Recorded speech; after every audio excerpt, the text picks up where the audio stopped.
Hello friend, आरोग्य विभागांतर्गत ठाणे महानगरपालिका भरती 2026 पदाचे नाव आहेत औषध निर्माता अधिकारी म्हणजेच फार्मासिस्ट वॅकन्सी.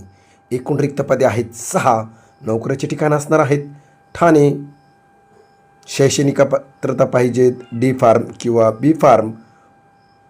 मानधन असणार आहेत 17,000 रुपये पर मंथ. अर्ज करण्याची पद्धत आहेत ऑनलाईन, गुगल फॉर्म किंवा ऑफलाईन तुम्ही अर्ज करू शकता. अर्ज शुल्क आहेत खुल्या प्रवर्गासाठी 750 रुपये तर राखीव प्रवर्गातील कॅन्डिडेटसाठी 500 रुपये. अर्ज करण्याची शेवटची तारीख आहेत 9 जुलै 2026. अर्ज पाठविण्याचा पत्ता आहे सार्वजनिक आरोग्य विभाग, 4था मजला, ठाणे महानगरपालिका इमारत, सरसेनानी जनरल अरुणकुमार वैद्य मार्ग, चंदनवाडी, 5 पाकडी, ठाणे या ठिकाणी तुम्ही इच्छुक असाल तर 9 जुलै रोजी